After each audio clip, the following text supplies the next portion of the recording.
became the Aláàfin, he made a decree within the people tí wọ́n jọ come together.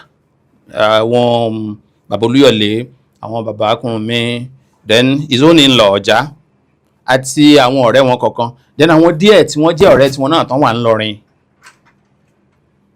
What I'm saying is this. Bàbá wa sọ wípé ẹni tó bá fẹ́ within 20 kilometers radius could come into Àgọ́ láti máa wá gbé pẹ̀lú òun. Now why saying that? Àwọn Ìjàyè tó jẹ́ pé èdè Gbàgùrà tó súnmọ́ t'Òwu, Òwu àti Gbàgùrà ní alẹ́ the same dialect náà ń sọ. So Gbàgùrà tó súnmọ́ t'Òwu, òun làwọn ará Ìjàyè ń sọ. Òun náà ń sọ. Bẹ̀ẹ̀tì níjàyè ara wọn díẹ̀ náà tó jẹ́ pé ará Òkè Ògùn ni wọ́n, tí àwọn náà ò tí lè change tongue wọn, táwọn náà ń gbé ní Ìjàyè. But majority of Gbàgùrà people ló jẹ́ pé bí Òwu ṣe ń sọ̀rọ̀ làwọn náà ṣe ń sọ. Irú ọ̀rọ̀ lẹ máa gbọ́ ní. Ṣé mọ̀ pé tó bá yẹ pé à ń sọ Èkó nísìn, ìyẹn la máa sọ. Èmi nìyẹn. But tẹ bá gbọ́ original tí wọ́n wá ní àwa nìyẹn. Àwọn èdè yẹn èyí tó wà láàrin ibi tí Òwu ti pọ̀, gbogbo ibi tó ń pè lájà àwà, Kúta, Ilé Ògbó, Ọ̀gbàgbà, àárín yẹn lọ bẹ́ẹ̀ yẹn èdè Òwu everybody wọ́n sọ. Padà sórí Ilé Òwu, èdè Òwu everybody wọ́n sọ. Máa bọ̀ ní gbogbo apá ibi tá ń pè ní Ẹ̀rùnmú nìbàdàn, then gbogbo àwọn ìlú yẹn Òwu ni wọ́n sọ. Ìgbà tán tún wá push wọn lọ s'Abẹ́òkúta majority, wọ́n tún wá pọ̀. So tẹ́ ẹ bá jálejò nílùú kan, táwọn tẹ́ ẹ bá ní ìlú yẹn jẹ́ 50, tẹ́yìn wádé tẹ́ ẹ jẹ́ 550. Mo kàn fún yín ní just 20 years or 25 years. Èdè tẹ́ ẹ mú wáyẹn làwọn aráàlú yẹn máa sọ. Torí ẹ máa bo àwọn yẹn mọ́lẹ̀, tẹ́ bá dẹ̀ ti ń bímọ, èdè yẹn náà ló máa cover. Òun ló cover much of àwọn èdè. So gbàtẹ́lẹ̀ yìí wá láti Òjé, torí the same èdè náà lòjé ń sọ. Ìgbọ́n ni o, Ìrẹsà ni o, Òjé ni o. Bọ́n ṣe jọ wà ní axis ara wọn yẹn, Gbàgùrà pẹ̀lú Òwu bákan náà ń sọ̀rọ̀. So some of them came, Òjé, Ìgbọ́n, Ìrẹsà, àwọn Òwu, they came into the present Ọ̀yọ́. So they formed the majority. Wọ́n drag àwọn tán wà ní Ìgbòho kan wá, little, in short I think one family or two, or thereabout náà wá. So meaning wípé àwọn tí wọ́n dẹ̀ wá láti Ìlọrin ń sìn, wọ́n ti ń sọ àṣán Ògbómìnà. Àwọn Ìlọrin láyé àtijọ́ ò kì í sọ real Ọ̀yọ́, because majority wọn Ìgbómìnà ni wọ́n. Ìlọrin. Majority àwọn tán wà ní yẹ́pọ̀ pé ibi tí odò Àṣà wà báyìí láyé ìsìn yìí, tẹ́ bá ti gbé Ìlọrin dáadáa, à ń pè bí kan Unity, tó odò Àṣà ti ń ṣàn bẹ́ẹ̀ yẹn, tẹ́ bá ti ń cross sódì kejì, ilẹ̀ Ìgbónà lẹ́wà láyé àtijọ́, ilẹ̀ Olúpo nìyẹn.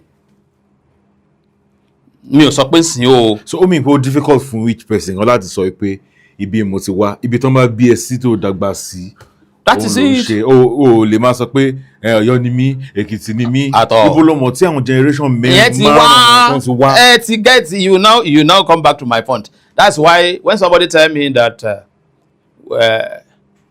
ẹ̀yin Ẹ̀gbá burú, màá bá wọn fi kún, màá ní bóyá ìdí tán fi ń sọ pé òru là ṣìkà ni, ẹni tó ṣe lọ́sàn-án kankan ò ní fara rẹ̀ lọ. Má dẹ̀ má lọ. But tí èmi àti ẹ̀bá jókòó wọ́n náà wọ́n náà sọ pé ẹ̀yin Ẹ̀gbá burú, fine. Ìgbà tí gbogbo ẹ̀ dàrú ta fẹ́ form Abẹ́òkúta, we from Yewa axis àti àwọn tán wà ní major Ìgbónúgbó Ẹ̀gbá la come together láti form Abẹ́òkúta. Mẹ́ta ti yá sí lẹ́yìn ogun Ìjàyè ní 1865. Majority àwọn tí wọ́n jẹ́ Ẹ̀gbádò, they return back to their home. Torí pé wọ́n ní include wọn nínú royalty tán bẹ̀rẹ̀ sí ní create l'Ẹ̀gbá. So wọ́n rí padà sílé. Ní majority àwọn tí wọ́n ń pè ní Ẹ̀gbádò ń sìn àbí Yewa ń sìn fi move out from Abẹ́òkúta again láti lọ padà sí ibi tán ti wá s'Abẹ́òkúta. Ìyẹn orílẹ̀ wọn. Majority ò mọ̀ yẹn. No, so if I say I'm an Ẹ̀gbá person, so my great grandfather mi, wọn ò bí s'Ẹ̀gbá, ó lọ sí Abẹ́òkúta ni, wọ́n dẹ̀ jọ create ẹ̀. Ìgbà tó rí pé wọ́n ní fi òun sínú royalty, ó dẹ̀ padà sí ibi tó ti wá. But wọ́n tún máa ń sọ pé àwọn Ọ̀yọ́ ló wà ní Yewa. Just like you mentioned, ṣebí ní ìlú mi gangan there is a very large quarter called Òwu. He's in Yewa. Ṣọ̀yọ́ nìyẹn. He's an Owu person now. They are from the leader is an Owu person. The town is an Owu town. So everybody look. We are just together. Kí wá ní nǹkan tó ń kí là ń jalè lórí. Kò sẹ́ǹsì. Kí ló tá à ń fi ìtàn fẹ́ máa da nǹkan rú fúnra wa. No. Nígbà míì ni mo sọ wípé ṣé ìtàn lẹ́lòmíì ń sọ àbí there is something behind it. Who shall I ìtàn wo ni mo fẹ́ sọ nsìn tí kò ní kanra wọn. Ẹgbàá tí sọ látàárọ̀ ṣe mọ̀ pé à ń mú ìlú sí síra wọn ni. Now my own grandfather is a Yewa person. That's maternally. Bẹ́ẹ̀ Balógun Ọ̀fà òun ni bàbá tó bí bàbá yẹn. They migrated from Ọ̀fà down to Yewa. So títí dọ̀la tán bá pàdé ara wọn ọmọ ọlọ́fà mọ́jọ. So oríkì nìkan ló kù tán lè fi trace. Ni wọ́n fi máa kíra wọn. And they are in Yewa o. Fine. Being an ọlọ́fà mọ́jọ has a relation with Ọ̀yọ́. That's good. There are àwọn tí wọ́n kì ní kí ni wọ́n ṣe ń pè kí ni kan fi Ìlàrẹ́. I think there is a town called Ilobi or thereabout. Ilobi wà ní Ìjẹ̀ṣà area. No, another one is in Yewa. Is there. Then we have a town like Irinja. We have a town like Ijana. Those towns were ancient towns. Àwọn ìlú tí mi ò tẹ́ gbọ́. Very ancient towns. Táwọn èèyàn dẹ̀ wà ń bẹ̀. Were far older than Abẹ́òkúta ní fún Ọ̀yọ́. But there was a time nígbà tí Ọ̀yọ́ fẹ́ ṣèjọba tán fẹ́ ṣe òwò pẹ̀lú àwọn òyìnbó. Wọ́n annex larger part of Awori and Ketu territory. So Ọ̀yọ́ came. Ketu Benin. Ketu, yes. Okay. Ketu has territory from Benin. Ó kùn díẹ̀ kí èèyàn wọnú Abẹ́òkúta báyìí ní territory Ketu ẹ̀ṣẹ̀ dúró. Made larger place tán pè lẹ́gbàdo nsìn belongs to Ketu. To the north. In fact, anything after Ibara, back bẹ́yẹn ilẹ̀ Ketu ni. Anything láti Ibara lọ bẹ́yẹn padà sójú òkun àwọn Àwórì náà ní. So níbi àlà yẹn iṣẹ́ mọ̀ Ọ̀yọ́ very perfect kingdom. Ìgbà tó ń bọ̀ wọ́n move in deeper into Ketu, not deeper into Àwórì. Wọ́n kàn lọ báyìí ní territory ní boundary àwọn méjèèjì very close to river Yewa. So ẹgbẹ́ náà gbà because àwọn ń lọ ṣe nǹkan pẹ̀lú òyìnbó ní etí òkun ni. But tọ́n bá annex àwọn ibẹ̀ yẹn wọn ò ní jẹ́ kí flow movement wà from Ọ̀yọ́ to the coast. So that's why tí wọ́n fi annex àwọn existing town tí Ìṣọ̀yọ́ ló ní. And in that case ìgbà tí wọ́n ti annex àwọn wá fàjẹ́lẹ̀ síbẹ̀. Ẹ bá ti ara jẹ́lẹ̀ Ọ̀yọ́ ẹ ti mọ̀ pé Ọ̀yọ́ ló ní authority ń bí báyìí. Títí ló fi lọ dé etí òkun. It was a simple history. Kì í ṣe wípé torí hatred fún àwọn ará abẹ yẹn bẹ́ẹ̀ torí kí Ọ̀yọ́ fúnra ẹ lè survive lókè lọ́hùn. And ẹ dẹ̀ notice pé Ọ̀yọ́ gbìyànjú wípé òun ò break age long tradition of the southern people tí wọ́n regard as their ancestors. It is easier for Ọ̀yọ́ because after all ṣe bí Ẹdẹ wà lára ya territory tí Ọ̀yọ́ ń control. So Ọ̀yọ́ kù láti Ẹdẹ pé ó yá Ẹdẹ ẹ jẹ́ ká la ọ̀nà bẹ́ẹ̀ yẹn lọ sí etí òkun kẹ́ gbàgbà Ifẹ̀ gbẹgbẹ Oǹdó wọ́n ti dé etí òkun náà nìyẹn náà. But they did not do that because that would be against the tradition. So it means Ọ̀yọ́ kept the tradition, not as the way people are saying it now. They never break that tradition. Even tabari ìkọ̀ọ̀kan tàbí méjì nínú àwọn ọba tó jẹ lọ́yọ̀ọ́ nígbà kan tí personal ambition fẹ́ clash pẹ̀lú ẹ̀ bẹ́ẹ̀ lẹ́sẹ̀kẹsẹ̀ ni wọ́n ti túnṣe. They never did that. in short it has never happened pé Ọ̀yọ́ declare ogun sí anywhere near àwọn tó jẹ́ family ẹ̀. Instead he will send soldier to their aid. So ìtàn kò títì báwọn èèyàn ṣe ń sọ yẹn, it is all to favour them. That's what I've survived gan. Àbí amẹ́ni ni wá, mélòó ni wá? Tẹ́ bá wo territory tí ẹ ń pè ní territory Yorùbá lónìí, díẹ̀ ló fi tóbi ju Niger State lọ. Fact ibẹ̀ ni mò ń sọ yìí. In fact, tá a bá had the Lagos State and kó gba àwọn ilẹ̀ wa tó wà ní Kwara, ta kò mọ̀ ló ṣẹ̀ṣẹ̀ máa tóbi ju Niger State. A state. But ilẹ̀ ni mò ń sọ yẹn o, níbi tí wọ́n occupy. Bó lè jẹ́ pé thank God pé individual one tribe lápẹ̀ra wá ń sìn lórí ilẹ̀ yẹn. Bẹ́láyé àtijọ́ Kwara Niger State lè nínú pé wọ́n ní àwọn Bọ̀gú, wọ́n láwọn Bàṣà, wọ́n ní Kàkàndá, bẹ́ẹ̀ tí ilẹ̀ tán occupy state ẹyọ kan yìí kékeré ní gbogbo ilẹ̀ Yorùbá fi tóbi jùlọ. Gbogbo tó ń jẹ́ ilẹ̀ Yorùbá. Tó ń jẹ́ ilẹ̀ Yorùbá kékeré ló fi tóbi jùlọ. Cause tẹ́ bá wo ìkan 73,000 kilometers square, the other one 75. But tá bá wá lọ mú ṣe òkú wọn kí n ka Kwara mọ́ wa, tá bá lọ kó gba àwọn ògbónà Kwara wà ń sìn, tá mú Lagos State náà. Táwọn ògbónà yẹn wọ́n ṣe Yorùbá. Yorùbá ni wọ́n bẹ́ẹ̀ ṣe mọ̀ bọ́n ṣe pín. Okay. Bọ́n ṣe pín sí. Wọ́n ti tún pín. Tí wọ́n sọ pé àwa kan west, àwọn kan kí ló ń pè mid belt. So bẹ́ẹ̀ tá a bá ká àwọn yẹn mọ́, then àwa fi díẹ̀ ju Niger State lọ. Ibi tí mo wá ń sọ̀rí, báwo la ṣe wá survive? Because at a point we became a block. So tí problem bá dé sí Kétu á ránṣẹ́ sí Ṣàbẹ́. Tí àwọn kan bá fẹ́ wá bá Ṣàbẹ́ jà, Ṣàbẹ́ á sọ f'Ọ̀yọ́.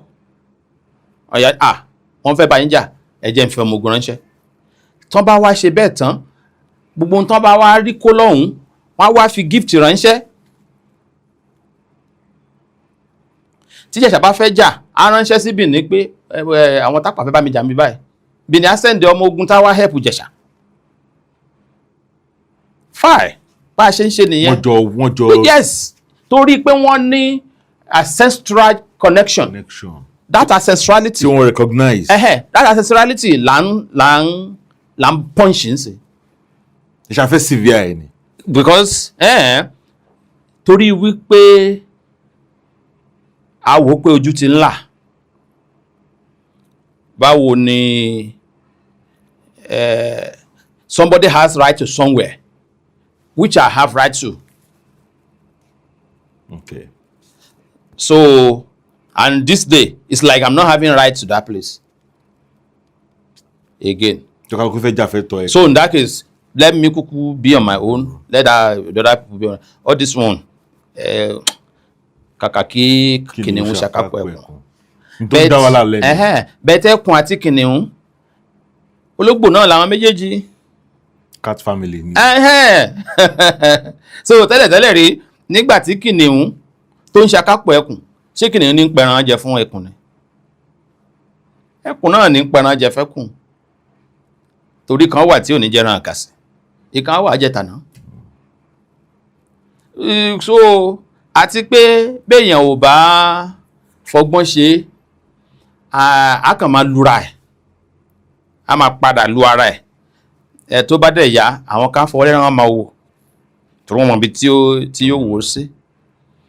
Ló fi jẹ́ pé ní gbogbo ohun tá a bá sọ, tó bá ti dọ̀rọ̀ tán, ṣe rí ibi tó sòyàn pọ̀ yẹn lèyàn á tẹnumọ́. Ìyẹn ò túmọ̀ sí wípé táyà bá fẹ́ sọ̀rọ̀ nípa bí tàn ṣe rí gangan kéèyàn má sọ o. Èèyàn á sọ.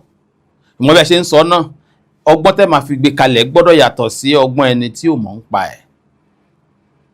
Then iṣẹ́ ìyàn, àgbàlẹ̀tù, iṣẹ́ ìyàn ó gbọ́dọ̀ fi hàn gẹ́gẹ́ bí ohun tó ń pè ní professional. Àti onílàákàyè. Jẹ́ kí n sọ nǹkan kan. As a journalist, we were trained journalists, certified journalists, myself. And láti mid-90s ni mo ti wà radio, beginning from OGBC.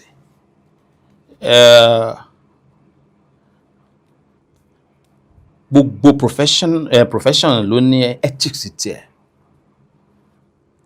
Tẹ́ bá dẹ̀ wá notice ẹ rí wípé iṣẹ́ ìròyìn òun nìkan ló wà nínú ìwé òfin orílẹ̀-èdè Nàìjíríà.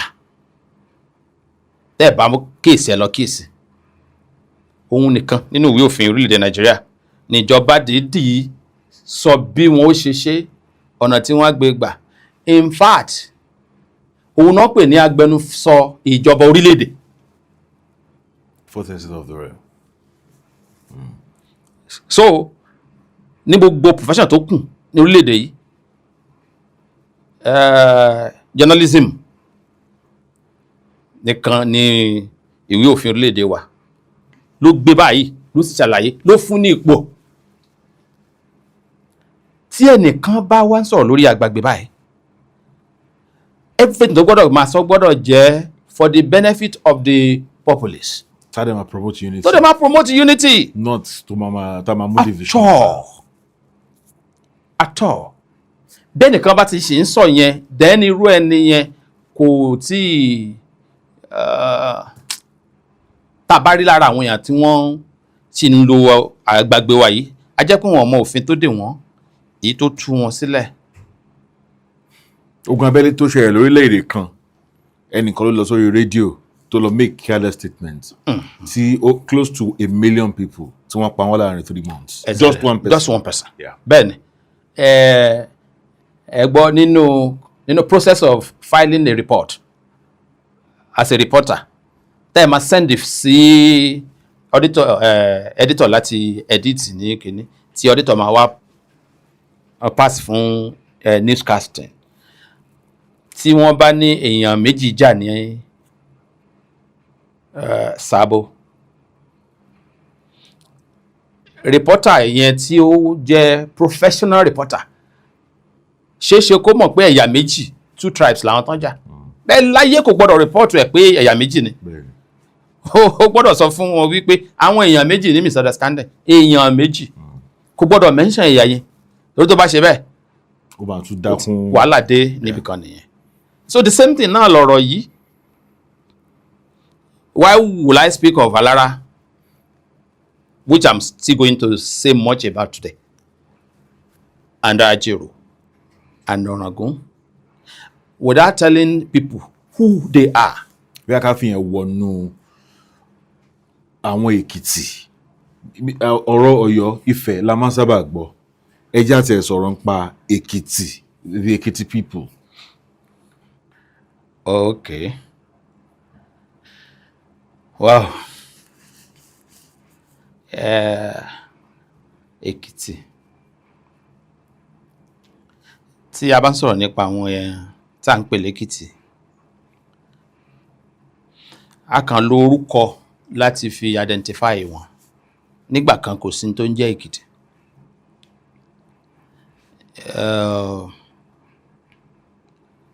Àwọn ìjọba la ní lápá bẹ̀yẹn.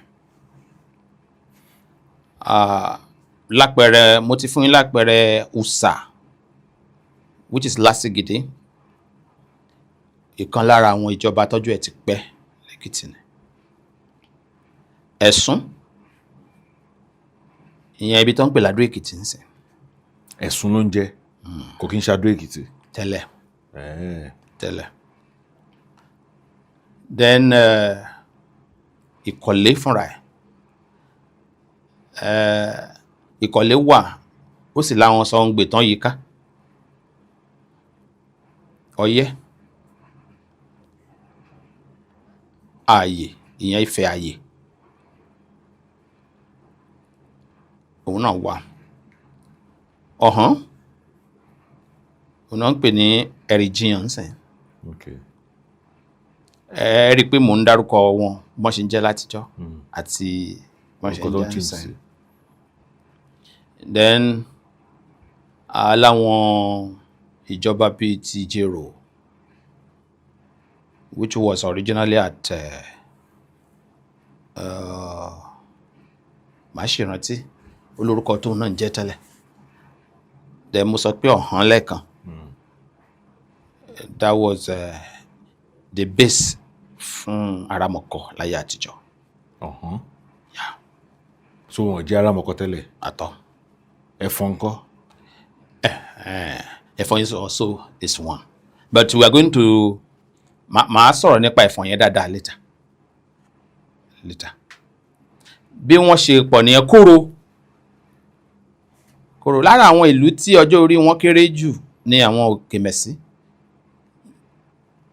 ní Èkìtì, torí láti Ìmẹ̀sí ilé ni wọ́n ti lọ tẹ Òkèmẹ̀sí. Dó ibi kan wà tó ń pè ní Sábà lókèmẹ̀sí, àwọn tán níbẹ̀ yẹn ti ń gbé ní ibi tí Òkèmẹ̀sí wà tẹ́tẹ́lẹ̀ káwọn èèyàn yẹn tó bá wọn. Wọ́n ń pè ní Igbó Odó ibi tán ti ń ṣe odó. Àwọn ti wà. Àwọn náà wà ń bẹ̀. Wọ́n ti wà ń bẹ̀ tẹ́lẹ̀ kí wọ́n tó dé. Àwọn Òkèmẹ̀sí àwọn Ìmẹ̀sí lọ bá wọn. Wọ́n wà bá wọn bẹ̀ ni. Wọ́n change orúkọ sókèmẹ̀sí. Bẹ́ẹ̀ni, wọ́n ní 69 àwọn èèyàn náà wá láti Ìmẹ̀sí ilé pẹ̀lú ajá kan. Wọ́n ajá yẹn náà wá kà mọ́. Wọ́n ṣe sọ pé 70 people. Náà wá join àwọn ará Igbó Odó láti fọ́ọ̀mù Òkèmẹ̀sí. So gbogbo wọn yẹn jẹ́ àwọn ìjọba tá a lè pè ní city state láyé àtijọ́, and then wọ́n like kí freedom wọn ara wọn bàjẹ́, so wọn bẹ́ẹ̀ nìkan fàjà wọn kì í sọ pé mo fẹ́ di rẹ́rẹ́rẹ́rẹ́. Few nínú wọn ló build a kind of modern city state. Ara àwọn tó build modern city state ni tó ń pè ní Ifẹ̀, Ààyè, Ìjùmọ̀. Modern city state. Okay, modern. Okay. Àwọn tó kù, some of them are city state. Okay. Ìlú kan, ọba, àwọn ìjòyè, àárín ìlú yẹn wá ní ìlú yẹn wá jẹ́ kọ́tà. So olúkálùkù tún wá ní olórí ní kọ́tà. So ẹnìkan wá tó jẹ́. Okay.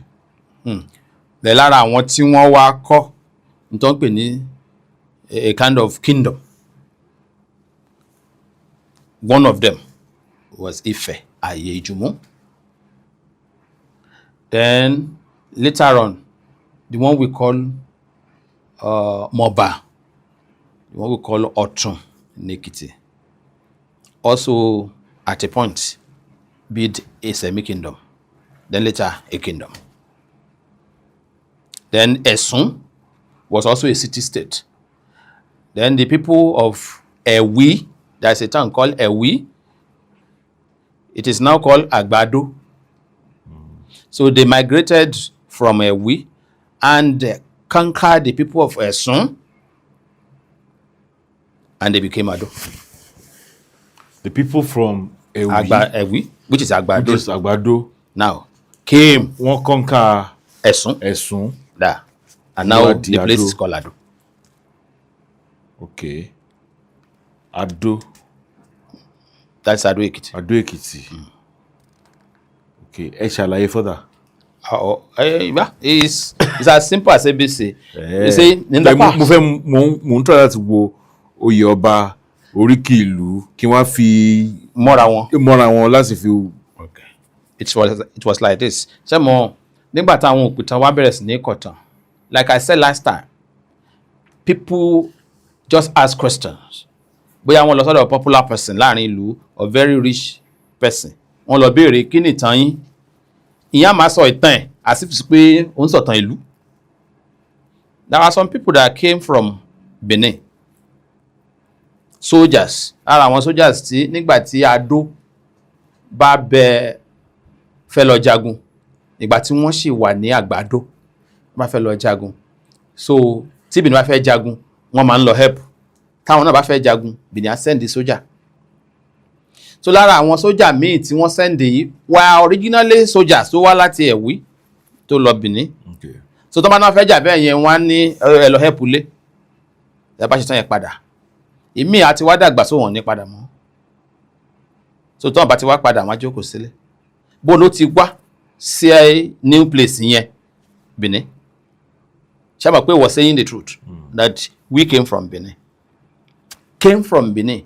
Kì í ṣe pé sọ wípé Benin ni àwọn ancestors òun ti wá. Ẹ ṣé mọ̀ pé tó ń kọ̀wé ńgbà yẹn òun akọ sọ pé ó sọ pé àwọn wá láti Benin akọkalẹ̀ bẹ́ẹ̀ ó dẹ̀ ti dìtàn náà nìyẹn 200 years after now 100 years after tó kò sí tẹ́lẹ̀ ṣe sí mọ́. bẹ́ẹ̀ ti original ìtàn sọ wípé Bàràpẹ̀tù tó ń pè l'Ọ̀rúnmìlà ní ẹlẹ́wìí òun ló kọ́kọ́ tẹ ibi tí wọ́n ń pè ní ẹ̀wí nígbà tí ó bá kúrò ní ilé ní Ìgẹ̀tì akọ yẹ́mọ̀ pé he was a teacher. Ọ̀rúnmìlà. Yes. So òun try àti disseminate knowledge fún àwọn èèyàn. So tó bá ti wá ń lọ ó ṣe àwọn sport níbi tó máa ń dúró sí. Ara ibi tí ó máa ń dúró sí níbi tó ń pè ní ọ̀hán. Then lẹ́yìn yẹn ara ibi tí ó máa ń dúró sí òun ni wọ́n ń pè ní ẹ̀wí. Ìyẹn ibi tí àgbàdo wà ń sìn. So ìgbà tó bá wá débẹ̀ ẹ̀wí wà lọ́ọ̀kan báyìí. Tó bá ti wá dé òkè kan wà nítòsí bẹ̀ ara òkè yẹn ló máa dúró sí. Wọ́n wá bá kọ́ ilé síbẹ̀. So ibi tó bá dẹ̀ dúró sí ó lè wà ń bẹ̀ ní 3 years. Wọ́n tún máa rí pé òun ti rí àwọn ọmọ tí wọ́n ti ní knowledge ohun tó ń sọ kó tó ẹsẹ̀ tún kúrò ń bẹ̀. Either padà sí ilé tó ti wá or kó tún múra lọ sí another destination. So ibi tí ó bá ti wá dúró sí òkè Ìgẹ̀tì náà máa pè. Ibi Ìgẹ̀tì náà máa pè bẹ̀. So níbi tí wọ́n ń pè ní ẹ̀wí kọ́tà tí Bàràpẹ̀tù dúró sí Ìgẹ̀tì náà ń pè. Ṣùgbọ́n kì í ṣe láàrin ìgboro ẹ̀wí yẹn. Ó wọnú ara òkè ni. So bẹ́ẹ̀ tó bá ti wá dé being an Ife man everybody àtọ́ba wọn àti whatever every matter ọ̀dọ̀ ẹni. Báyìí lẹ ṣe báyìí lẹ ṣe báyìí lẹ ṣe. So gradually ó di ẹni tó ń pàṣẹ ní ìlú. So bí Bàràpẹ̀tù ṣe di head fún ẹ̀wí nìyẹn. So ló fi jẹ́ pé tán bá máa wá pé wọ́n á sọ pé ẹlẹ́wìí. Àwọn ọmọ ẹ̀ tó padà bí tí wọ́n bẹ̀rẹ̀ sí ní jẹ lẹ́yìn ẹ̀ tó wá fi kalẹ̀ síbẹ̀ ẹlẹ́wìí náà ń pè wọ́n. Ìkan lára àwọn ọmọ ẹ̀ yìí tí padà lọ jẹ ọba àbínírí nígbà tí wọ́n ń ṣe ayé Ògìso. Ìkan lára àwọn ọmọ ẹ̀ ti ṣe bẹ́ẹ̀. No lára àwọn ọmọ ẹ̀ ìkan lára àwọn olóyè ẹ̀ ni mo fẹ́ sọ tí wọ́n ń pè lólóyè Sàṣẹ́rẹ́ láti ẹ̀wí yẹn náà ó padà lọ́jọba àbíní. So kẹwàá lè mọ̀ pé kìí ṣe òní látọjọ́ tó ti pẹ́ yẹn ni àwọn Benin àti ẹ̀wí ni wọ́n ti jọ ní good rapport. Torí ìgbà tó yá tí Benin wá di a very popular or powerful town títí dé ibi tí ẹ̀wí wà ni wọ́n recognize ọba Benin as superior. Yeah, ohun tí Bàràpẹ̀tù sọ nìyẹn. Àwọn sì ló pé tán àgbà. Pé a agree pẹ̀lú ìyẹn ò diminish position wa as Yorùbá.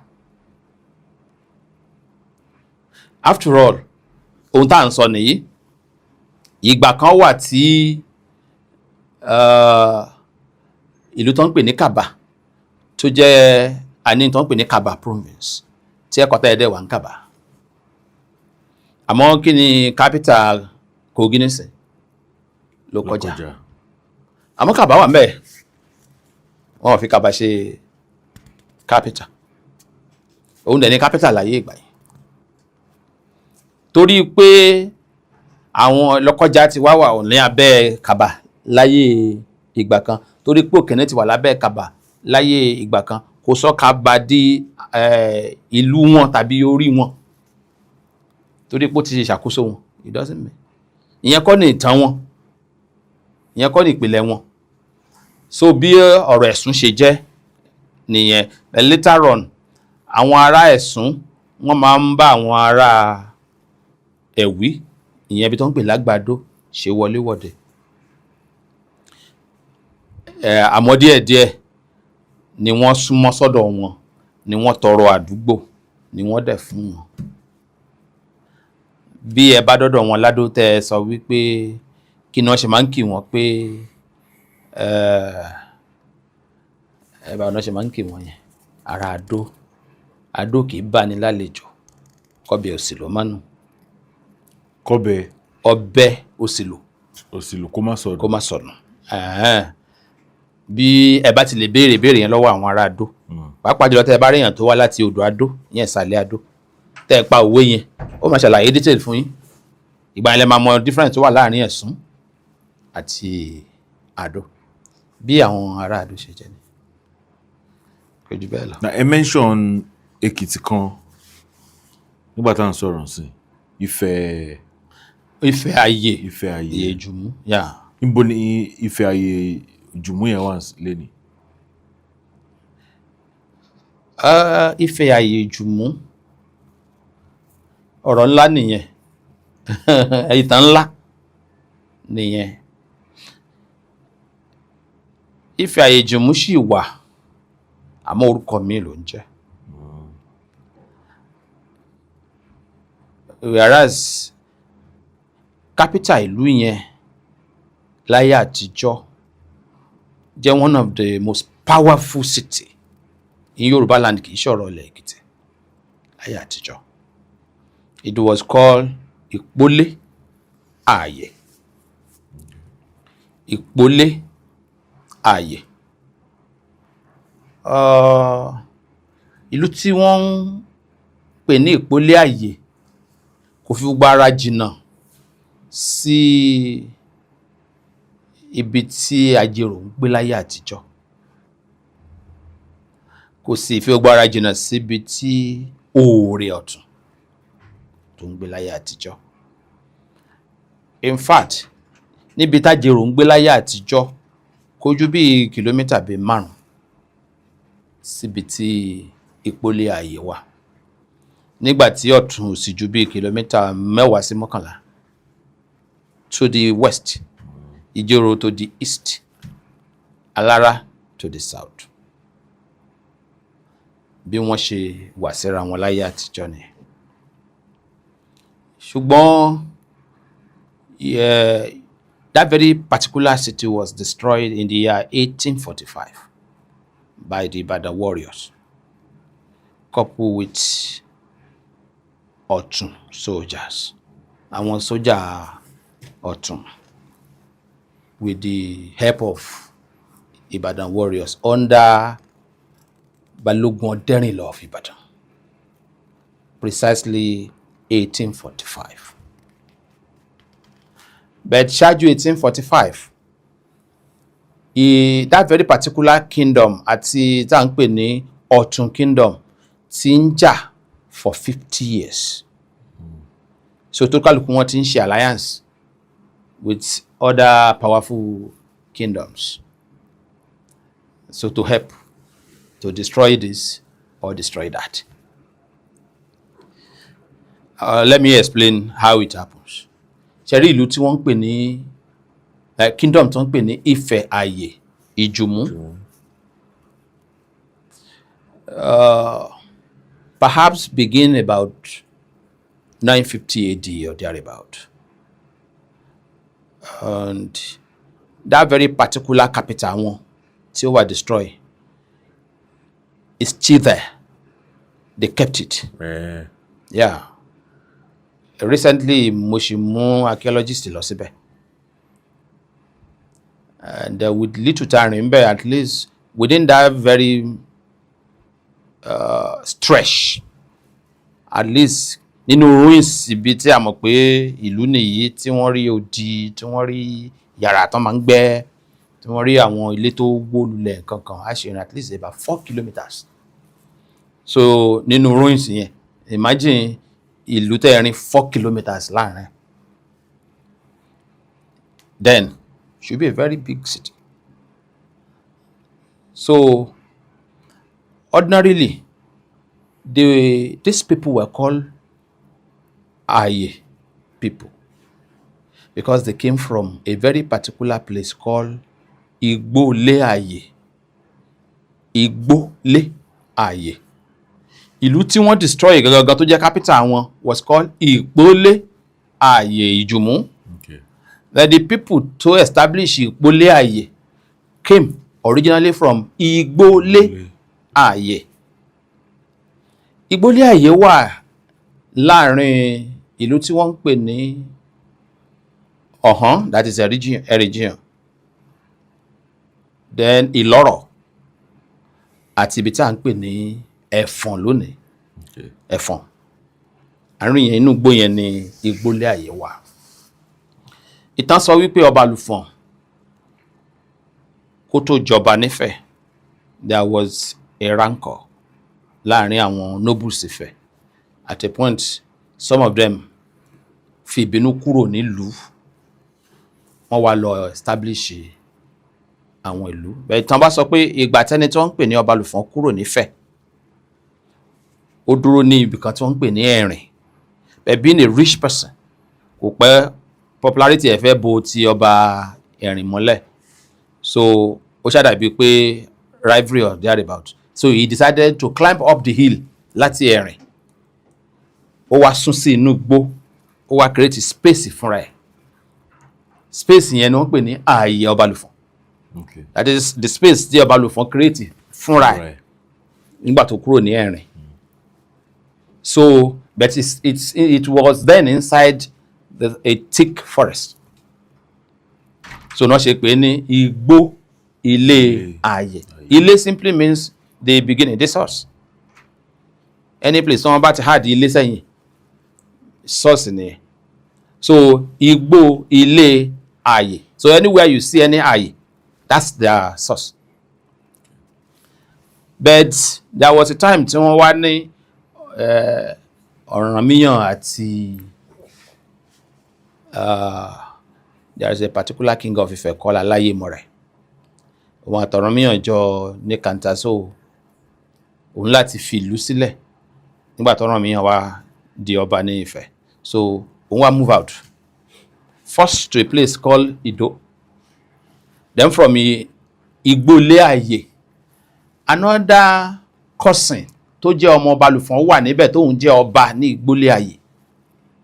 Gbà tó wá gbọ́ wípé Aláyémọrẹ̀ ti kúrò ní Ifẹ̀, ó lọ gbé ní Ìdó, ló wá rán àwọn èèyàn ẹ̀ sí pé no, ibi tó máa ń lọ gbé yẹn ti máa wà cramped jù. Since tó ti jẹ́ Ọọ̀ni Ọlọ́fin nìyẹn, they should go and bring him. Àwọn jọ ní property Ìgbólé ààyè yìí ni, torí Aláyémọrẹ̀ náà láì ní ọba Àlùfọ̀n ni. Ṣé mọ̀ pé ìlú yẹn náà ọba Àlùfọ̀n ló establish ẹ̀ originally, àti ibẹ̀ ló wà tí wọ́n ti pé ọba Àlùfọ̀n wá láti wá jẹ ọba ní Ifẹ̀. And eventually nígbà tí ọba Àlùfọ̀n ti dàgbàdàgbà dáàrin kan, so wọ́n ní láti install another person tó jẹ́ from his own line náà nígbà tí wọ́n dọ́gbọ́n tì síta. Tẹ̀lẹ́tà tó ti gbọ́ pé wọ́n ti jọba míì, so ìtàn sọ pé ọba Àlùfọ̀n padà sí Ẹ̀rìn, and he died there. Okay. But from there, àwọn ará ààyè wá padà gbé, ṣe mọ̀ pé just òkè òdì kejì Ẹ̀rìn wà nísàlẹ̀, èèyàn gòkè sókè ní ẹ̀yìn ibi tí Ẹ̀fọ̀n wà lọ́hùn yẹn, ibẹ̀ ní Ìgbólé ààyè yẹn wà. So àti ibẹ̀ wọ́n kàn wá gbé, wọ́n dẹ̀ lọ sí ní Ẹ̀fọ̀n. Ṣé Ìgbólé ààyè yẹn ṣì wà?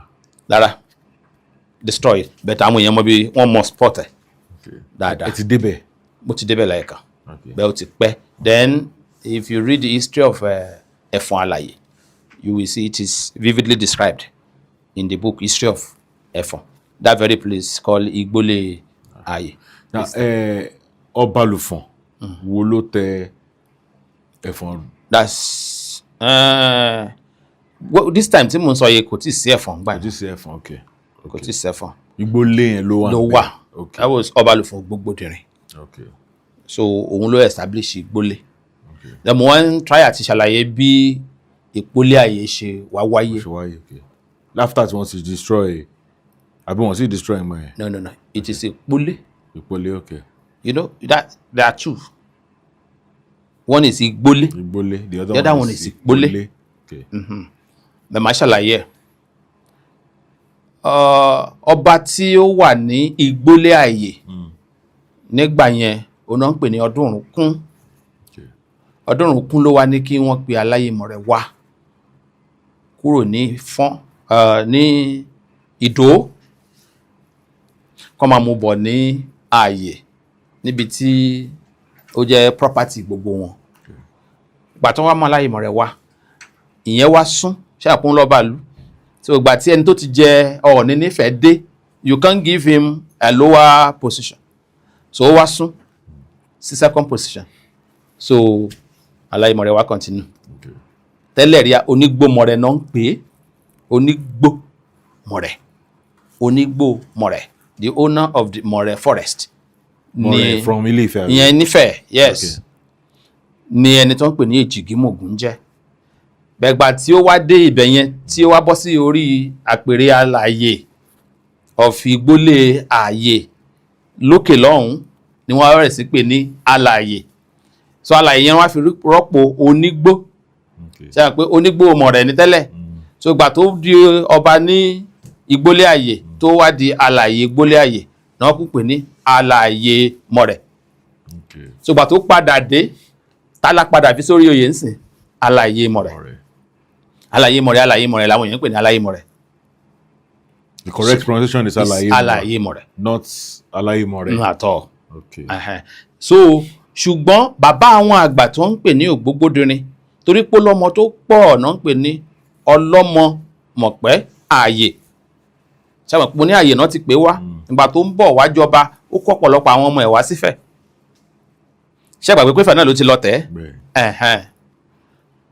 So ìgbà tí Ọ̀rànmíyàn wá wàjà ní Ifẹ̀, wọ́n wá pe Aláyèmọ̀rẹ́ padà láti Ìgbólé ààyè pé kó wá jọba, kó wá padà sórí ipò ẹ̀. Ṣé mọ̀ kó máa ní láti fi orí ìtẹ́lẹ̀ ní Ìgbólé ààyè wá padà sífẹ̀. Ẹni tó wá jẹ́ ẹni tó sún fún tẹ́lẹ̀, òun sún padà sí àlàyé ẹ̀. Bẹ́ẹ̀ kò pẹ́ tó ń wàjà. Pàtó wá wàjà tán, wọ́n wá lọ sọ fún Èjìgímògún Ọọ̀ni Ifẹ̀ pé àwé ti bí ti wàjà o. Ó wá lóda kò burúkú máa lọ. Gbogbo ohun tó bá ṣe òun faramọ́. Bẹ́ẹ̀ létà ohun tí wọ́n máa ṣe òun á jẹ́ kán gbọ́. Báwọn yẹn ṣe délé, àwọn mú ọmọ ẹni tí ó wàjà, wọ́n fi sí orí oyè, which is called Ẹ̀rù Ṣókójẹ̀jẹ̀. Ẹ̀rù Ṣókójẹ̀jẹ̀. Wọ́n fi sórí oyè. Òun ló wá padà ibi tóun ti jọba nǹkan kan, wọ́n tó wá padà lọ sọ fún wọn ní Ifẹ̀ pé àwọn ti jọba òṣègbà ẹ̀ṣàwò. Ní Aláyèmọ̀rẹ́ wá sẹ́ndì àwọn èèyàn wá wípé tó bá dìgbà báyìí, òun á sẹ́ndì ọmọ òun ọkùnrin wá, òun nìkan fi sórí oyè. Ṣé mọ̀ pé ó ti di ìjàngbọ̀n ti ń dé nìyẹn, àwọn ti jọba already. Wọ́n láwọn ti gbọ́. Gbà tó ń lọ tán, wọ́n á pẹ̀rẹ̀ àwọn jókòó pẹ̀. Dídé Ọlọ́fin ló sọ pé ọmọ òun lòun á fi ránṣẹ́. Àwa sì ti jọba. Ṣáà wá sọ fún Ọlọ́fin àti gbogbo Ifẹ̀ pé instead kó dìjàngbọ̀n, ẹ jẹ́ àwa nǹkan mi ṣe. Ìdí nìyẹn tí gbogbo wọn, èèyàn ọba wọn wá ní ìdákùbú, ẹ jẹ́ káwọn dàlù sí méjì. Òun á kó ààfò, òun á sún síwájú. Ẹ̀yin tó kùn ẹ dúró, ìgbà tí tọ̀hún yẹn bá dé, á dẹ̀ rẹ̀ èèyàn bá. Gbogbo ìlú ńláíláyò, ibi tí ọba wọn bá ti lọ, làwọn lọ. So bí wọ́n ṣe abandon Ìgbólé ààyè nìyẹn. But why they were going? Àwọn ọmọdé àtàwọn arúgbó wọ́n rìn débì kan, ó rẹ̀ wọ́n, wọn ò lè lọ mọ́. Wọ́n wá lókè kí wọ́n dúró. Wọ́n wá mú kan náà àwọn olóyè wọn nígbà yẹn lọ́hùn, wọ́n ń pè ní Ọ̀yísìkìn, wọ́n ní kó dúró tì wọ́n àtàwọn jagunjagun dẹ̀. Àwọn á lọ ibikíbi táwọn bá ti wá rí àyè táwọn dúró sí, àwọn máa padà wá kó wọn. So wọ́n bá lọ. Ìtàn sọ pé 17 days after, àwọn tó ń sẹ́ndì bọ̀ láti Ifẹ̀ wá pẹ̀lú ọmọ tó fẹ́ jọba. So wọ́n wá dé ọ̀dọ̀ ẹnìkan tó ń pè ní Aláhùn nítòsí ibi tí àwọn tó rẹ̀ yẹn dúró sí. Ni àyẹn ló wá sọ fún wọn wípé lára àwọn fámílì wọn tí wọ́n ti kọjá àwọn ọdún tí wọ́n ti kúrò nílùú o, bet tó bá rìn sàlẹ̀ á rí àwọn fámílì wọn díẹ̀ tó kù ń bẹ̀. so wọ́n wá bá wọn ń bẹ̀ làwọn wá ní àwọn ti kúrò nígbà tó ń sọ pé ẹ̀yin lè máa wá jọba àwọn sì ti jọba àwọn ò dẹ̀ fẹ́ bá yín fa wàhálà so ìlú nìyẹn kò dẹ̀ séèyàn ń lù mọ́ ìdí tí àwọn àgbààgbà yẹn wọn ò lè padà sífẹ̀ wọ́n wá sọ fún àwọn tó ń dúró pé n táwọn àṣeré ibi tá a wà yìí náà pẹ̀lú ibi tá ẹ wà yìí ẹ jẹ́ àṣẹ nílùú ṣe mọ̀ pé wọ́n ti abandon ìgbólé àwọn tó ń bọ̀ láti Ifẹ̀ dé wọ́n dé sí ibi tí àwọn tí ó rẹ̀ tán dúró sí wọn ò lè padà sífẹ̀ mọ́ wọ́n join àwọn yẹn wọ́n wá bá àwọn tí wọ́n wà lókè tó ń pè ní àhún wọ́n bá wọn sọ̀rọ̀ and the other two communities ẹ ṣe jẹ́ ká parapọ̀ ká fọ́ọ̀mù new government wọ́n ṣe parapọ̀ nìyẹn ṣé ẹ gbàgbé pé àwọn èèyàn tí wọ́n dúró yẹn tó rẹ̀ yẹn ṣe mọ̀ pé ààyè ni wọ́n ìgbólé ààyè náà ti ń bọ̀ they were ààyè people ẹni tó wá náà bàbá ẹ̀ lọ́ba wọn tí ó jẹ tó padà sífẹ̀ tó ń pè ní alààyè ṣé ẹ ti ń sọ mọ́ra wọn so ọmọ tán mú wá nísìn wọ́n wá fi ṣe olórí wọ́n wá padà pé ibẹ̀ yẹn náà ní ààyè so ààyè di méjì so that means pé the old one wọn lọ́bẹ̀ because it was abandoned gbogbo everything tó dẹ̀ wà ń bẹ̀ làwọn tán lọ ti kó wọ́n wá ní ok ẹ jẹ́ ká dúró ń bì náà kán lọ gbé òrìṣà àwọn wá tó ń pè lóríṣà ẹlẹ́fọ̀n náà wá sọ wípé wọ́n ti gbé lọ àwọn tó ń lọ yẹn náà ti gbé lọ so tó bá jẹ́ bẹ́ẹ̀ ṣùgbọ́n akọ ẹ̀nà gbé o àbùbọ̀ ẹ̀ sì wà ń bí wọ́n ní táwọn bá padà wá àwọn wá gbé so wọ́n wá gbé òrìṣà yẹn tó ń pè ní ẹ̀fọ̀n òun ni wọ́n wá fi sí central palace níbi tí wọ́n fi ọba yẹn jẹ sí so òrìṣà Ifọ̀n yẹn ẹ̀fọ̀n jàre ẹ̀fọ̀n simply means prosperity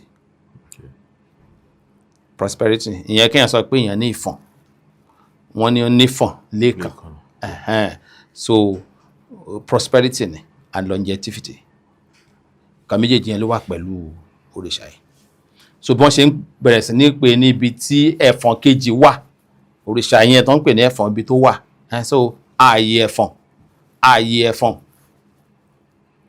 so ẹni tó wà níbẹ̀ wọ́n wá ń pè ní ẹlẹ́fọ̀n ṣùgbọ́n torí pé ó ti jẹ́ alààyè tẹ́tẹ́lẹ̀ rí wọ́n máa tún pè ní alààyè la ṣe rí alààyè ẹ̀fọ̀n ṣùgbọ́n ṣe rántí pé majority ìlú ti move ibi tí wọ́n wá lọ lọ́hùn-ún nígbà tí wọ́n dé àsìkò ibi tí wọ́n máa dúró sí wọ́n wá mú ilẹ̀ ṣe mọ̀ pé wọ́n shift ni they move the city from ìgbólé ààyè wọ́n wá shift ẹ̀ wá sí ìpólé tẹ́ bá ti gbọ́ tí Yorùbá sọ pé ìpó ilé that is duplication from Igbo which will be original settlement ibi tí wọ́n bá change sí wọ́n á pè ní ìpó that is pé ibi táwọn ṣe àti pó sí táwọn pó sí àbí papò wọn dà sí ẹ̀zálẹ̀ náà sọ pé ìpólé wọ́n wá pè yẹn ní ìpó ilé àwọn ààyè bẹ́ẹ̀ tìgbà tó ń dọ̀hún they have 16 royals níbí báyìí àwọn 16 royals yẹn olúkàlùkù wọn wá mú àwọn ilẹ̀ yíkáyíká ibi lèmi á dúró sí ibi lèmi á dúró sí ibi lèmi á dúró sí wọ́n wá mú gbogbo ilẹ̀ yẹn round olúkàlùkù mọ ààyè tiẹ̀ so wọ́n wá pẹ̀lú òkè ìpólé ààyè rẹ̀ ṣùgbọ́n ṣé gbogbo wa ní ẹ gbà pé a máa jọ gbé bí àbí àṣìlára wa tó sì fẹ́ move forward wọ́n ní ara pébi táwọn wà yìí náà káwọn jọ máa ṣe papọ̀ ni wọ́n ṣe pé ilẹ̀ ní ìjùmú ìyẹn èyí táwọn jọ mú papọ̀ so gbogbo ilẹ̀ yìí àjọ mú papọ̀ ni o ṣùgbọ́n ìlú yìí ibi tí a padà mú fún ààyè sí ẹja máa pè ní ìpólé so wọ́n ṣe orúkọ ìlú yẹn ní ìpólé ààyè èyí tí gbogbo wa jọ mú ń sìn kò ní dọ̀la kẹ́nìkan sọ pé òun ò mọ̀ sí so that's why tí wọ́n fi ń pèlú ní ìpólé ààyè ìjùmú but the whole kingdom nígbà tó yá wọ́n ní àwọn èèyàn bẹ̀rẹ̀ sí ní múfù wá sọ́dọ̀ wọn àwọn míì ò gbé pẹ̀lú wọn then wọ́n bẹ̀rẹ̀ sí ní tẹ àwọn ìlú míì away from the capital so gbogbo ibi táwọn ìlú yẹn wá wà bó ṣe jìnnà tó yíká gbogbo ẹ̀ náà wá pè ní territory Ifẹ̀, ààyè, Ìjùmú. Okay. Torí nígbà yẹn it was just part of Ifẹ̀ larger territory, Okay. which we are trying to remove away from our history this day. Ifẹ̀ was a nation. Very close to them, there is a community or a kingdom. I want to remember the name now. The king is called Obaleo. Obaleo of that kingdom. In short, I was discussing with the king. He said, lẹ́yìn ìlú àwọn orúkọ kingdom àwọn yẹn, àwọn làwọn yọ Ifẹ̀ kúrò ńbẹ̀. Pé it always carries the prefix Ifẹ̀. Like when you have Ifẹ̀ Olúkọ̀tún, Ifẹ̀ Ọ̀dàn, Ifẹ̀ Ẹ̀gbá, Ifẹ̀ Àwo. So the same thing náà ni ọ̀rọ̀ Ifẹ̀ ayé Ìjùmú. Just to indicate wípé ibi táwọn ṣì wà yìí still on Ifẹ̀ land.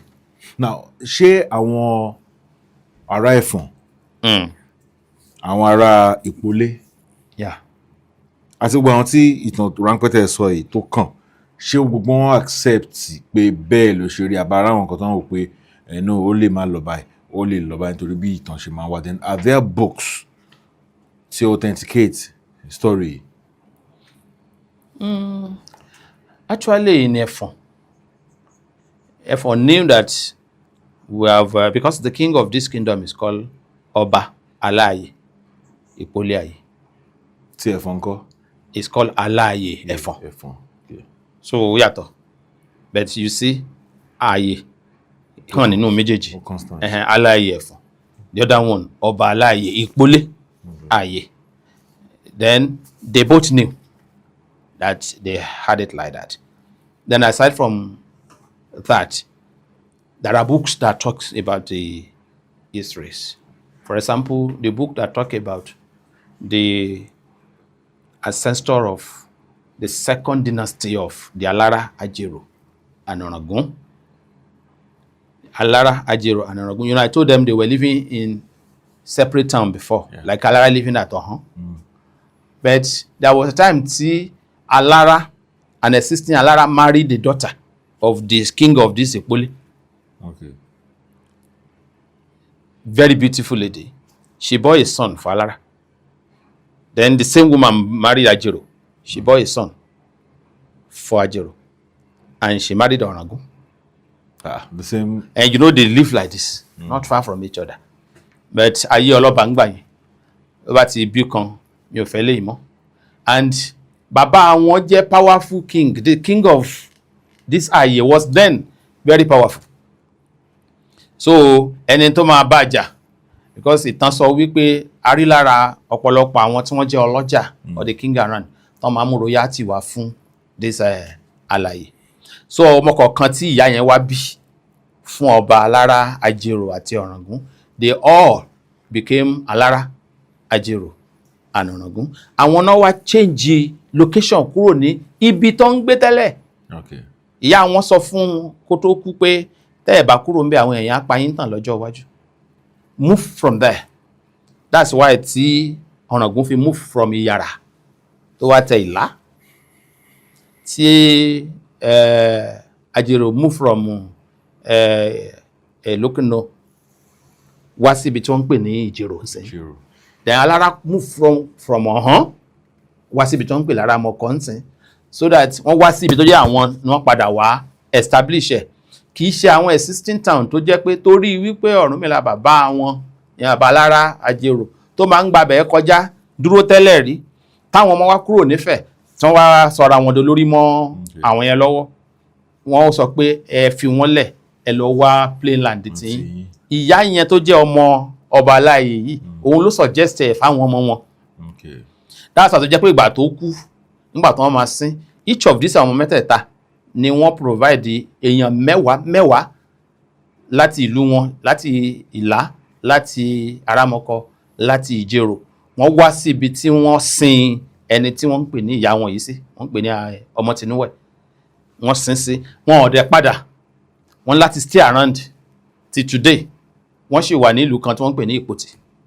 Ìpòtì Èkìtì. Yes. àwọn mẹ́wàá àwọn bí mẹ́wẹ̀ẹ̀wá yẹn so ibẹ̀ làwọn wá ń gbé ibẹ̀ náà ń gbé so it ṣáwọn became náà fọ́n bẹ̀ no ti wà tẹ́lẹ̀ no Ìpotì wasn't there before. okay They came there earlier before Ìpotì. okay So it was a place ibi tí wọ́n sin ẹni yẹn kó má jẹ́ inú igbó ni wọ́n ní káwọn yẹn wá àwọn yẹn náà wá dúró around okay ṣe mọ̀ pé ìyá yẹn jẹ́ ọlọ́rọ̀ tẹ́lú ṣíṣe kí wọ́n wò pé àbí whatever láyé àtijọ́ so wọ́n ṣàdẹ́fà ẹ̀ òun ló mú kí àwọn mẹ́wẹ̀ẹ̀wá 30 kọ́ máa wá gbé bẹ́ẹ̀ so àwọn mẹ́wẹ̀ẹ̀wá yẹn nísìsiyìí wá jẹ́ part of the ruling system of the town called Ìpotì but ìlú yìí tá a wá ń pè ní Ìpolé Ayé nígbà yẹn like I told you war destroyed it in 1845 by the Ibadan and the Ọ̀tún so they now moved to join a particular town called Ọ̀wà and Ìdọ̀fin. Then later, the town of Ìpotì. So 4 of them came together and they formed the town called Ìpotì. Each of them stand on its own. The Ìdọ̀fin journey with Ìpotì stand as one. Then Ọ̀wà stand. Then Ẹ̀jìyàn. That's why when you see the Ọba Aláyè of Ìpolé Ayé, now the name is Ọba Aláyè Ẹ̀jìyàn Ekiti because he lived in the section of the area called Ẹ̀jìyàn of Ìpotì. But now they've moved from that section back to their ancestral land where they call Ife-Ayé Ijumu. But as for the books, we have History of Ekiti by Mesa Ogutuyi. I think Baba wrote that in 1939. And he explained this in detail about the ancient towns of Ekiti, like Esun, like Aye, like he mentioned much. Then if you want to read much about this, there is a book written by Baba Atolagbe of Ọ̀tún Ekiti. He gave the vivid example of what happened to Ìpolé Ayé, how it was scattered. Then the role tí àwọn táwọn jẹ́ Ọ̀tún táwọn play in making that a reality. Mo ní one very important question. Okay.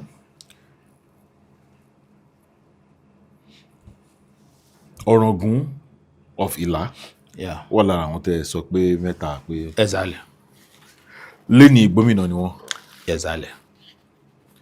Lára àwọn tí wọ́n máa ń pè ní ẹ̀gbọ́n Ọ̀rànmíyàn ní Ọ̀ràngún wà. Ọ̀ràngún onísàbẹ̀ onípópó àti bẹ́ẹ̀ bẹ́ẹ̀ lọ fẹ́ wọ́n máa sọ pé ọmọ Odùduwà ni wọ́n.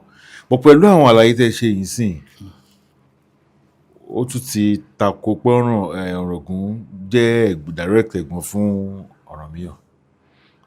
Kò tako. Kò tako. Ẹ bá mi ṣàlàyé rẹ̀ la.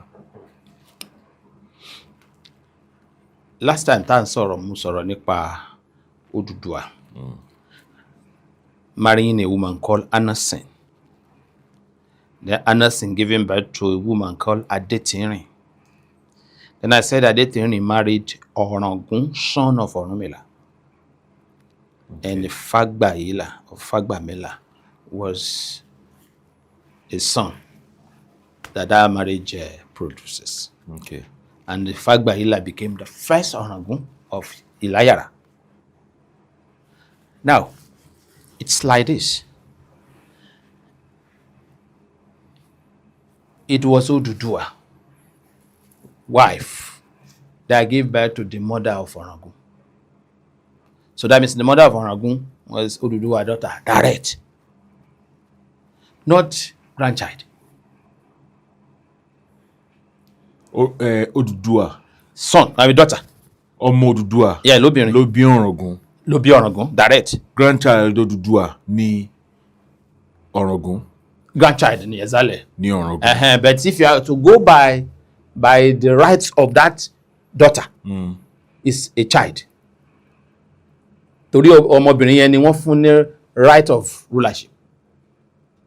Being this daughter of the king, òun ló ní right of rulership. So ọmọbìnrin yẹn fún rẹ̀ Ọ̀ràngún ni. So obìnrin tá à ń sọ yìí. Àwọn ọmọ mi wo ló bí tán tẹ̀lódó? wọ́n pọ̀. lẹ́kìtì yẹn ṣàpọ̀ ẹni wọ́n bí mẹ́ta so ó mi pé mẹ́wàá wá láti Ọ̀ràngún mẹ́wàá wá láti. No, you are putting it together. Okay. This woman we are talking about was not daughter of Odùduwà. This daughter of Ọba Aláàyè Ìpólé Ayè was the mother of Ọ̀ràngún, Alára, and Ajero. But you have to understand one thing. I am not talking about the first Alára, the first Ọ̀ràngún, or the first Ajero. Okay. These people, this kingship have been. Okay. So ló fi jẹ́ pé ọmọbìnrin yìí lọ fẹ́ existing Alára tó bí ọmọ fún, existing Ajero, existing Ọ̀ràngún. Okay. Not the first. Not the first, okay. But those first are in the line of the question you are asking of. Okay. So àwọn yẹn máa wá jẹ́ ẹ̀gbọ́n in the sense pé ọmọ ní láì ní Ọ̀rànmíyàn jẹ́. If Ọ̀rànmíyàn should be the son of Ògún, and Ògún is the son of Odùduwà. So it could be that line. Then don't forget pé wọ́n ti bí àwọn ọmọ míì tí wọ́n jẹ́ from the royal wife by Odùduwà. You know, last time I mentioned Oníkòyí, Ajero, Àrẹ̀sà, and Olúgbọ́n that were given birth to by a consort at Igbowara for the king Odùduwà. But by a consort, not the Olórí. So that's why tó jẹ́ pé ìgbà tó Olódùmarè wá bímọ ìyẹn Olókun, she gave birth to 6 children, one male. And historians now think that one male was Ògún. Then Ògún now give birth to Ọ̀rànmíyàn. What if that one male náà ni ó jẹ́ kan bí? Mo ń béèrè question kan mo ní pé èèyàn ò lè fẹ́ bímọ bó ṣe bí kó wá sọ pé mo sọ ọmọ ìní ọ̀kan bí nígbà tí ṣe pé ó mọ̀ pé ẹ̀yọ̀kan ló máa bí. So tó bá jẹ́ pé alias ní ńkọ́ nígbà tó jẹ́ pé alias gan ni Ògún yẹn fúnra ẹ̀. I have told you severally that I have never come across Ọ̀kànbí's compound at Ife. Torí pé alias ni. Aside from that, there are the majority of the name you had is also alias. Even though Odùduwà itself is alias. Even Ọbàtálá is alias. Tẹ̀tẹ̀. So we talk about Odùduwà as Ọlọ́fin Ọ̀tẹ̀tẹ̀. Then Lérè Ọlá. Ọlọ́fin Ọ̀tẹ̀tẹ̀, Lérè Ọlá. So that is a name. But alias Odùduwà. Now you see, the name of Ọ̀ràngún is Fágbàyílà. Then alias Ọ̀ràngún. That's the first Ọ̀ràngún. It's the first Ọ̀ràngún because it was Ọ̀rúnmìlà that gave birth to that one and named him Ọ̀rànmígún. There may be other names tó fún. But Fágbàyílà ni combination that Ọ̀ràngún of Ọ̀rúnmìlà and that Adétìrín of Odùduwà all together. So the two royalty now produces Ọ̀ràngún of Ìláyàrá, which is Fágbàyílà.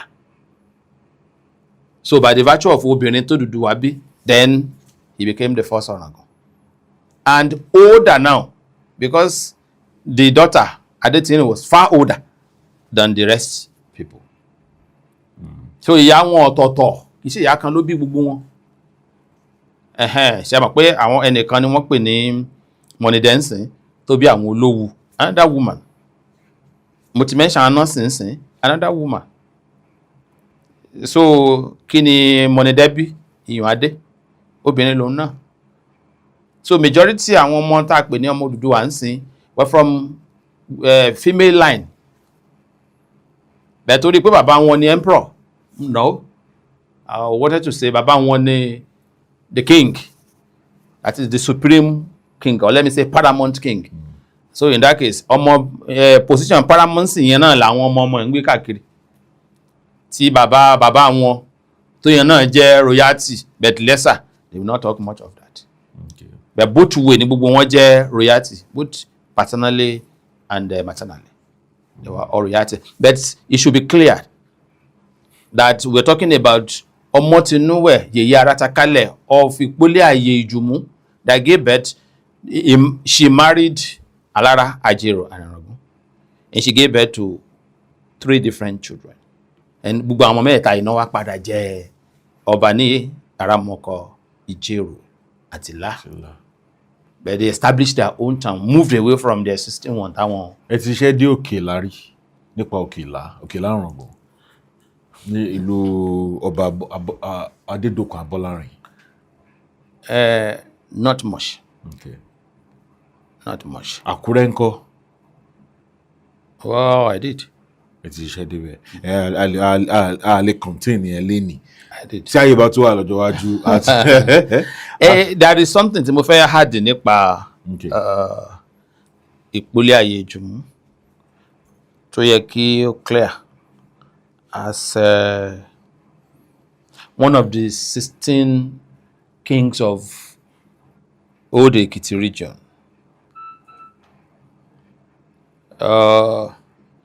When you say Alaye Ìpolé Ayé Ìjùmú, presently in Ekiti, torí pé ìlú yẹn ti wà destroyed for a very long time, wọ́n máa ń gbé fúnra wọn.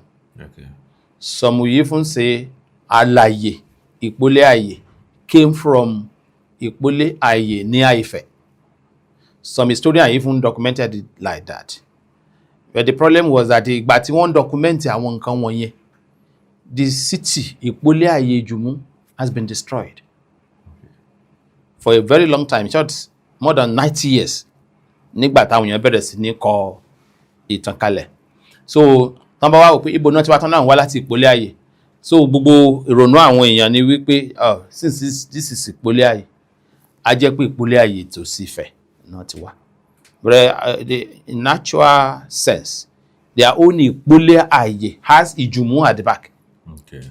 And the ruins is still there. Archaeologically, they are working on it. About 7 kilometers long. It's there. Oríṣiríṣi àwọn nǹkan tó ń ṣe nígbà yẹn lọ́hùn gbogbo ẹ̀ ló wà ńbẹ̀. Aside from that, there are other artifacts that they made even then that they still kept. Then, when we are looking for the background of those people, in a clear sense, it was Ìgbólé Ayé Ọbalùfọ̀n. You remember I mentioned Ìgbólé Ayé. So Ìgbólé is different from Ìpolé. So Ìgbólé is somewhere around Ẹ̀fọ̀n, present Ẹ̀fọ̀n. While Ìpolé Ayé was somewhere closer to Ọ̀tún, not too far from Ìpotì. So in that forest, as if you are going to the town called Ayétòrò Èkìtì, anything to the left after Ìpotì belongs to the Ìpolé Ayé until you reach the boundary of Ọ̀tún, Ìlógbò, and so on and so forth. All those areas to the left were the original Ìpolé Ifẹ̀ Ayé Ìjùmú of the capital Ìpolé Ayé Ìjùmú, that the king was called Ọba Aláàyè of Ìpolé Ayé Ìjùmú, now known as Ọba Aláàyè Ẹ̀jìyàn Èkìtì, near the town of Ìpotì, as we speak. So I just want to make that clarification so that our name be fúnra wọn. There are other towns called Ayé in Ekiti. Okay. All these other towns, all of them migrated from this very place. And even when you talk about the Ìjùmú in Kogi State, majority of these towns in Kogi called Ìjùmú are from this place. Okay. Because if you go to them, Ìjùmú in Kogi State are divided into 2. They were once called Gbede. If I heard about Ayétòrò Gbede before. Ayétòrò Gbede is part of Ìjùmú in Kogi. In short, all of them were answering Gbede before. Then later on, they searched and they realized that they were all Ìjùmús. Okay. Now they changed it to Ìjùmú local government. Then all of them Ìjùmú kingdom. Both Gbede and Ìjùmú. But if you come to the history of this Ìpolé Ayé Ìjùmú in Ekiti, every names you see with them there in Kogi State are embedded here. Each chief of this community, each chief bears the name of each town that you see in Kogi State. And these chiefs are under the Obalaye of Ipoliaye or the Obalaye of Ejia in Ekiti State. So I just want to make that clarification. Ẹ ṣé gan ni ọ̀jọ̀gbọ́n Olúṣọlá Akínṣọ̀wọ́. Ibo lẹ fẹ́ kí wọ́n tún sọ̀rọ̀ sí nígbà míì. Ẹ lè reach out sí wa tẹ́ bá ti wo kíní ìtàn lórí ní comment section àbí kẹ́ reach out sáwọn gangan. Mo fẹ́ kẹ́ pé ṣé ẹ ti ẹ̀ pé ní last time yẹn? No. Mo fẹ́ kẹ́ pé nọ́mbà yín àwọn èèyàn wọ́n fẹ́ reach out nítorí wọ́n gbádùn àwọn lectures. Wow. Okay. Bóyá tí wọ́n bá fẹ́ bá mi sọ̀rọ̀ lórí WhatsApp. WhatsApp ẹ̀. Ìyẹn máa rọrùn. 080 35 69 38 18. That's 080 35 69 38 18. So immediately tí wọ́n bá ti ṣe hi. Ṣé ẹ mind láti fi account number yín síta? That number is my account number too. You just remove 0. OPay ò lè gbà mí wọ́n lè fẹ́ fowó sí OPay. Okay. Àbí kó jẹ́ pé lọ ní limit mi mọ bẹ́ẹ̀ ṣe ń operate yín o. It should be PalmPay. It should be PalmPay. Ṣé kò ní limit? It doesn't have limit. Because iṣẹ́ tẹ̀ ń ṣe yìí ẹ nílò lóòrèkóòrè ó yá ẹ gbà 100 kéré 300 kéré kẹ́ fi ṣiṣẹ́ ó yá wàá fẹ́ kẹ́ lọ ságbàlẹ̀ tù ẹ bá wa tún sọ̀rọ̀ nǹkan kan bá owó ni so kó má jẹ́ àtọwọ́dọ́wọ́ kó má wá sọ́dọ̀ yín straight. Ọdẹ ẹ̀dẹ̀ rí yẹn sọ. It's okay. So ẹ bá mi pé nọ́mbà yín again that PalmPay number. Okay. 080. No, ẹ má fi 0 sí. Okay. 80. Yes. 35 69 38 18. If either it is OPay or PalmPay. Méjì ló ń ṣiṣẹ́. It goes. Olúṣọlá Akínṣọ̀wọ́ náà ló wà. Olúṣọlá Adébáyọ̀. Okay. Ẹ ṣé gan ni tí ẹ tún wò wá lénìí, á tún padà wá láìpẹ́.